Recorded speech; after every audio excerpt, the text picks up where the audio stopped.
হ্যাঁ হ্যাঁ, এক যুবক আমার কাছ থেকে উত্তরবঙ্গ থেকে আসছিল, প্রচুর হুজুর আমার আব্বা অনেক কষ্ট করে 2.5 লক্ষ টাকা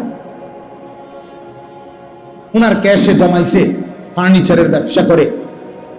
আমি শয়তানের খপ্পরে পড়ে এই 2.5 লক্ষ টাকা বাবার চুরি করে নিয়ে অনলাইনে জুয়া খেলছিলাম। জুয়া খেলে হুজুর সব হারায় ফেলছি। এখন বাবা আমার বাড়ির থেকে বের করে দিছে, কারণ আমার আব্বারও কিচ্ছু নাই, আমারও কিছু নাই। এখন আমি কি করবো? এই কানতেছে জড়ায় ধরা, আর বলতে কিছুই বুঝতেছি না। এই জন্য আসছি দোয়ার জন্য। কি দোয়া করতাম, কি বলতাম?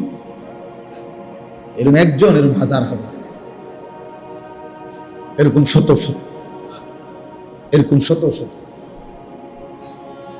অসংখ্য মেয়ে, অসংখ্য কন্যা, অসংখ্য বোন, কোন দুশ্চরিত্র, অসভ্য কোন যুবকের খপ্পরে পড়ে নিজের ইজ্জত সম্ভ্রম হারায়া আজকে হয়তো পৃথিবীবাসীকে জানাচ্ছে না, কিন্তু ধুকে ধুকে মরে যাচ্ছে। হিন্দু ছেলের সাথে মুসলিম মেয়ে, হিন্দু যুবক কৌশল করে প্রেমের ফাঁদে ফেলে সর্বস্ব ধ্বংস করে বরবাদ করে একদিন নিজের মুখোশ উন্মোচন করে হারিয়ে যায়। আর ওই অসহায় মুসলিম মেয়ে নিজের জীবনটা বরবাদ করে। এই বাংলাদেশের অসংখ্য ঘটনা ঘটেছে এবং ঘটতেছে। হিন্দু যুবকের খপ্পরে পড়ে মুসলিম মেয়ে শেষ, মুসলিম মেয়ে শেষ।